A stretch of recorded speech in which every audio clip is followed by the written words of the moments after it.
But we need to keep in mind that many of the things that a lot of people consider to be food these days is completely different than what would have been available 100 years ago.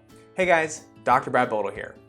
Now, by now, you're probably aware that I feel that nutritional changes and nutritional strategies should be at the forefront of any care plan that's looking to improve someone's hypothyroid symptoms. And I think if a doctor isn't talking to their patient about nutrition, then they're probably doing them a huge disservice. However, whenever we start on this healthcare journey, one of the common questions that I get asked from a lot of my patients is, do I have to eat this way forever? And today I want to discuss both sides of that argument. But let's start off today by looking at the yes side of things, meaning if you've changed your nutrition and you've started to feel and function better, yes, you should continue to eat this way forever. Now, for everyone, whether they have hypothyroidism or not, there are going to be certain foods that fit better with their body, and there's going to be certain foods that just don't. However, when we add hypothyroidism to the mix, there's going to be an added layer of complexity, and there's likely going to be more foods that don't confer good physiological benefits and help you to feel your best. The reason for this is, as we've discussed before, when we have hypothyroidism or low functioning thyroid activity, it is going to affect the more metabolically active parts of our body. And this is going to include our gut and digestive system. When our body is trying to break down food, it needs to have good acid and enzyme production. It needs to have motility and mechanical grinding and breakdown of our food. All of that stuff takes a healthy metabolism, and we need to be able to produce energy to be able to achieve that. And without proper thyroid function, it's going to make achieving those goals much more difficult.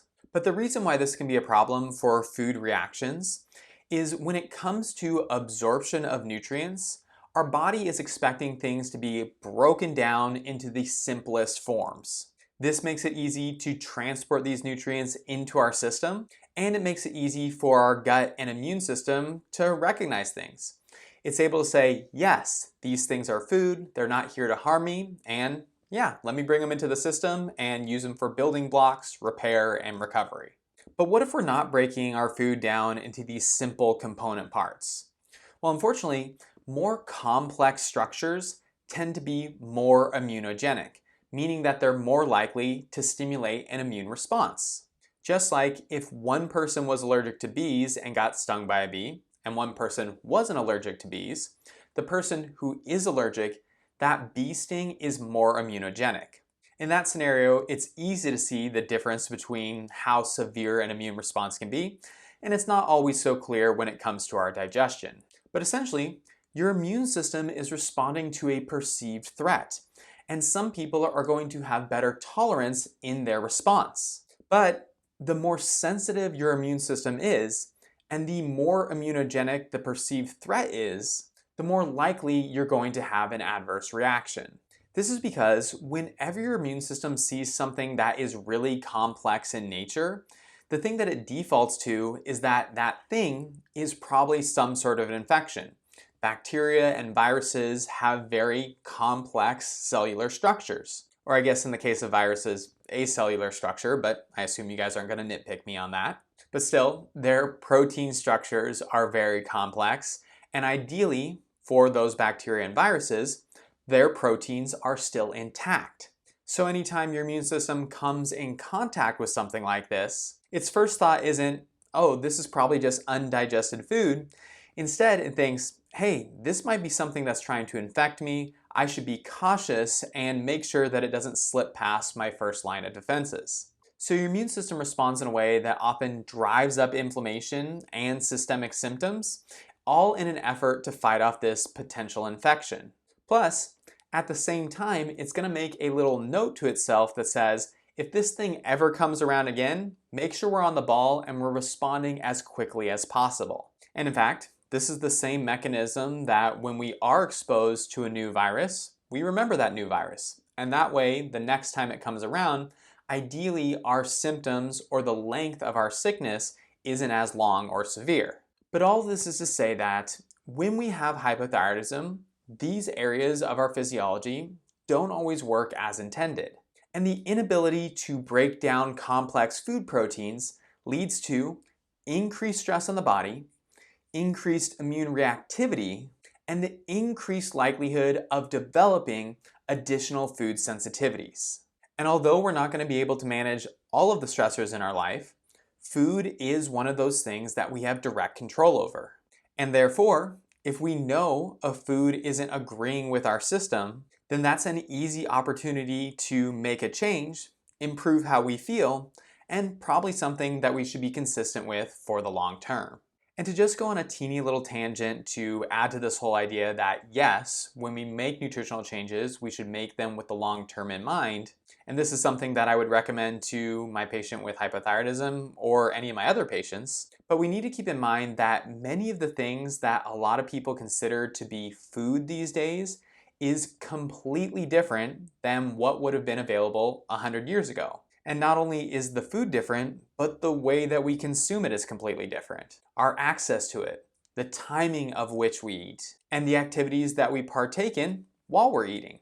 You know, there's a great section from the book Paleo Manifesto by John Durant where he's looking at gorillas who are living in the Cleveland Zoo. These gorillas are not doing very well with their health, and the zookeepers are trying to find a way to improve their health because these gorillas tend to be very expensive. And one of the conclusions that John Durant comes to by observing the gorillas and the zookeepers is that one of the major problems or driver of their health issues is that the gorillas are living in an environment that doesn't match their natural environment. And the question that I would then pose to most people is the environment that humans are living in consistent with our natural environment? Now, of course, it doesn't have to be identical. There's areas that we can make improvements on, but it can help to inform our decision making and help us to identify incongruencies if our health isn't where we want it to be. So the point is, when I talk to my patients about changing their nutrition and removing things like Pop-Tarts and Cheetos and Coca-Cola, that isn't just because I want them to do a 1-month reset. It's because I believe these foods aren't consistent with our evolutionary biology and they don't lead to good outcomes with our health and physiology. These foods are artificial, and I think the framing that says it should be something that can be easily included in our nutrition profile is artificial as well. And it's something that would have been totally inconceivable in the year 1900. So yes, even though new food products are going to continue to be produced and iterated upon, that doesn't mean we need to include them in our choices and lifestyle. And in fact, I think it's better for us, whether we have hypothyroidism or not, to proactively avoid them. Okay, is that enough? All right, rant over.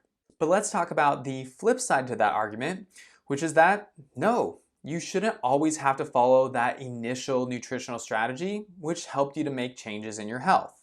One of the things that I always tell my patients is that part of our goals is not only for them to feel better, but it's also for them to be more resilient. That means when we do have some sort of stress in our life, whether that's a food that we don't tolerate well, or we have more stress at work, or we don't get, the right amount of sleep that we need, it doesn't cause us to completely fall apart. Will those things affect us? Sure, that's totally normal for something like that to happen. But when those things do happen, we don't want it to lead to a huge increase in symptoms. Unfortunately, with hypothyroidism, it's very common for people to feel like they're getting ground down as the years go on. And when that happens, our ability to buffer stress becomes diminished. And with that comes a lack of resiliency. But if we can make some changes, nutritional changes, lifestyle changes, and we start to see improvements in how we feel, which is what we would expect, then we know that healing is occurring and our system is recovering. Now, if we were to sprain our ankle, we all know that in that initial phase, when it's all swollen and bothered, we don't want to walk on it too much. But as things start to heal and we get some of that resiliency back, then we can start walking and working on strengthening.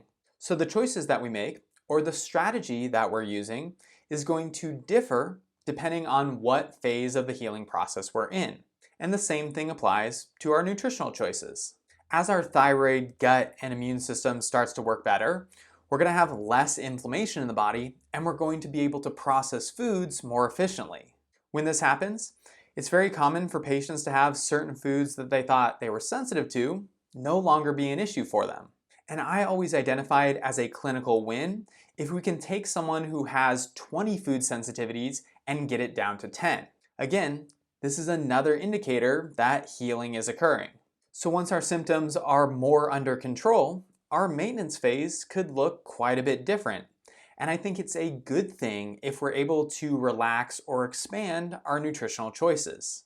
Additionally, I think there are components to food that go beyond how healthy a food is or how it works with your body. I often joke with my patients that most people have a pretty good idea about how alcohol makes them feel, but that doesn't change their choice when they're in a particular social situation. But whether that's alcohol with friends, having a comfort food like mac and cheese while watching Netflix on the couch on a Friday, or enjoying a piece of cake that your mom made for you, I think it's important that we acknowledge that food isn't just about the calories, macro, and micronutrients. So although I do think it's helpful to look at human history and use that information to determine what sort of foods are congruent with our physiology, I also realize that there are certain things that are social, cultural, and personal to us when it comes to the food that we choose. So even though something like cake might not be something that agrees with your body at all, it still might be something that you choose to have on occasion, either because the stress of missing out creates its own host of problems for us, or because the happiness of celebrating an occasion or spending time with your family is worth more to you than the negative impacts that the food has on your body. Now, I know this idea is blasphemous in some circles, and I can hear some of my old professors and doctors say, if a certain food is going to cause people harm, then why should you ever allow them to have that? And while I do understand where they're coming from, I do think the decision needs to be made on a person-by-person basis. So, do you need to eat this way forever? The answer is both yes and no. And essentially, it comes down to you. Ideally for my patients, I want them to have the best health, the best quality of life that they can achieve. That way they can maximize their own happiness and engage in life however they want. So if you've made changes and you're feeling your best and you know how certain foods treat you, then once you reach that point, you get to decide. You get to be in control of your own destiny. If that means skipping birthday cake and choosing something else because you don't want to have to deal with the ramifications, that's great. And if it means having the birthday cake because you want to celebrate with your family, even though it might cause you symptoms the next day, then that's also totally legitimate. So make some changes, start feeling better, and take it step by step from there. Whether your approach is relaxed or narrow, remember that you don't need to follow what other people recommend, you only need to follow what feels good to you. So find your groove, make sure that your symptoms are improving, and be okay with the fact that your approach might change over time. If you like this information but have questions, leave me a comment below, and don't forget to give this video a thumbs up, subscribe to the channel, and ring the bell for new content every Thursday morning. If you're looking for more comprehensive thyroid help and want to work with me one-on-one, then send me an email at contact@seattlethyroidhelp.com and we can get you set up for a free consultation to see if we're a good fit to work together. If you'd rather do some things on your own, then make sure to grab either one of my free downloads listed in the description box. The first one is the food list that I use with a lot of my patients who have hypothyroidism and can give you a great jumping off point. You can also check out any of the other videos on my channel or any of the testimonials. But that is it for today. I love you guys. Make sure that you're reaching out if there's anything that you need. If you're looking for more information and content, remember you can also follow me on Instagram or Facebook. But my name is Dr. Bodle. I hope you guys have an excellent week and I will see you in the next one.